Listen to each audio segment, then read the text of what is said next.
Aquilo que você resiste, persiste. O mito de Édipo. Essa é uma conhecida frase de Carl Jung, que circula bastante em todas as redes sociais. Mas o que ela quer dizer exatamente? Eu acredito que a melhor maneira de entender o seu significado é através do mito de Édipo, um dos mais famosos da antiga Grécia. Édipo, que não sabia ter sido criado por pais adotivos, consultou o oráculo de Delfos, que lhe preveu estar destinado a matar o pai e casar-se com a sua mãe. A fim de evitar a tragédia, ele resolveu fugir. Durante a fuga, envolve-se em uma briga na estrada e, sem saber, mata Laio, o seu verdadeiro pai. Mais tarde, em Tebas, Édipo se defronta com a esfinge que vinha devastando a região e resolve o enigma que ela propõe, salvando as pessoas dessa terrível ameaça. Como recompensa pela sua astúcia e inteligência, torna-se rei e se casa com a rainha Jocasta, viúva de Laio e sua verdadeira mãe. Quando descobre a verdade, Édipo lamenta o ocorrido e arranca seus próprios olhos e, por fim, atira-se em uma fenda que se abre na terra, consumando-se assim sua tragédia.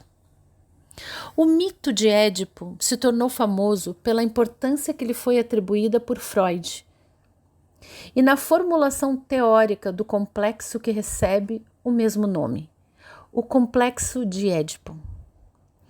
De acordo com a visão freudiana, o mito mostra o conjunto de desejos amorosos e hostis que uma criança experimenta em relação aos seus pais e que desempenha um papel fundamental na estruturação da personalidade e na orientação do desejo humano.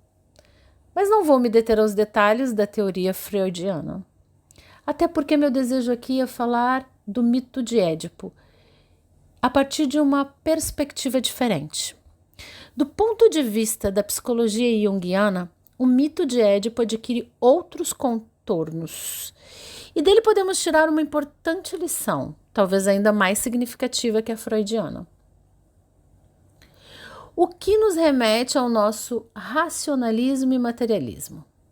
No transcorrer da história humana, o homem tem feito tentativas heróicas no sentido de se libertar dos domínios de sua natureza animal.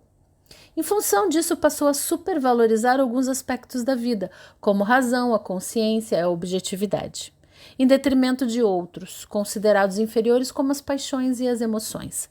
Porém, como diria Jung, a vida, assim como a esfinge, tem seus mistérios.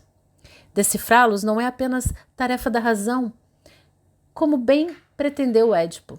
Precisamos compreender que não cabe apenas ao intelecto extrair o significado da vida, mas há outros fatores que não se explicam logicamente e racionalmente e que compõem o nosso lado mais irracional, instintivo e criativo. Vivemos nossa vida unicamente centrada nos valores da razão e nas preocupações do nosso ego e do limite e a expressão de toda a riqueza e potencial que trazemos dentro de nós. Nos aliena dos significados vivos que brotam da natureza mais inconsciente e nos faz viver uma vida estéril, rígida, unilateral, sem sentido ou significado mais profundo. O destino fatídico de Édipo, a vida simbólica, a sensibilidade, a receptividade, o intuitivo e imaginativo na vida é necessário para o nosso desenvolvimento e equilíbrio psicológico. Se Édipo tivesse considerado a profecia do oráculo simbolicamente, em vez de considerá-la ao pé da letra, e se tivesse olhado para dentro de si mesmo em vez de mudar sua geografia externa, poderia ter evitado seu destino cruel? Tanto no nível literal quanto no simbólico, poderia, por exemplo, ter encarado o fato de matar o pai como uma advertência para controlar melhor suas ações impulsivas, seu temperamento, seu orgulho e arrogância juvenil diante de tudo e de todos?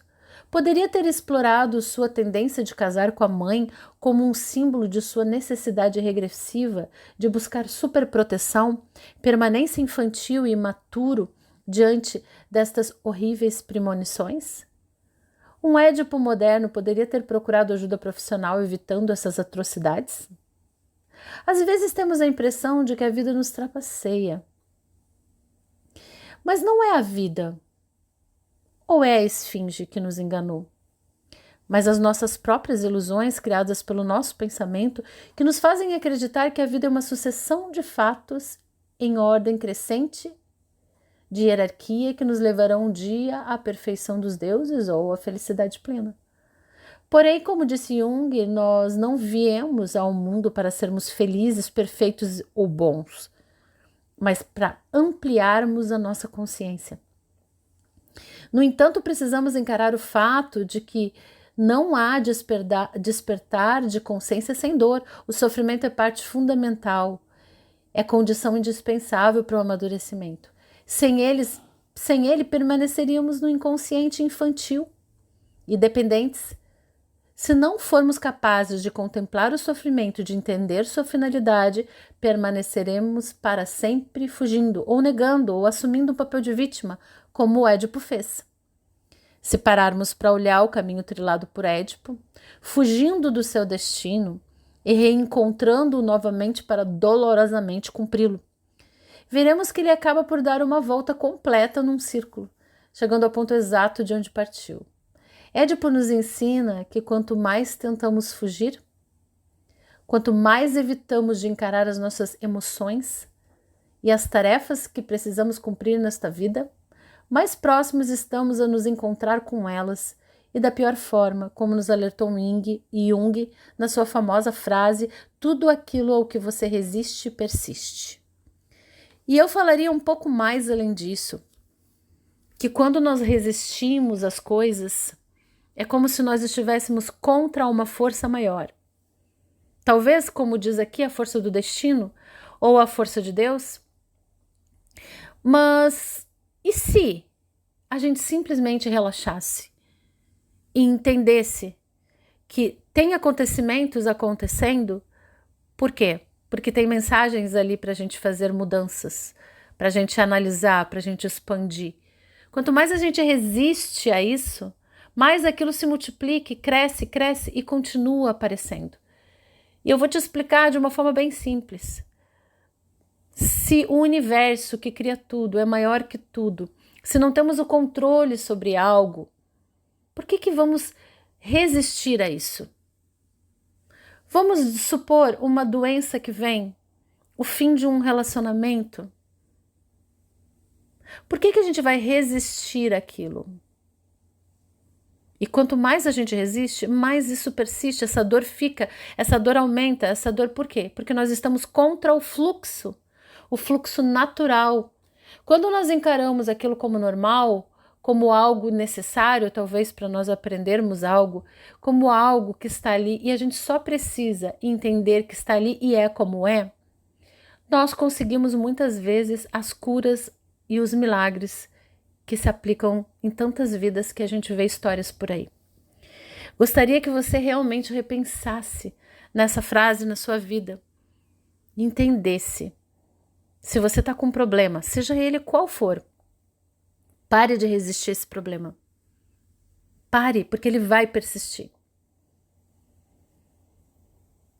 Você lembra do fluxo da água? Ele flui. A água não resiste. Ela não pode resistir. Se você resiste, é como se aquilo ficasse travado. Aquilo não resolve. Mas quando você para de resistir, as soluções aparecem e as coisas mudam. Namastê. Beijos de luz.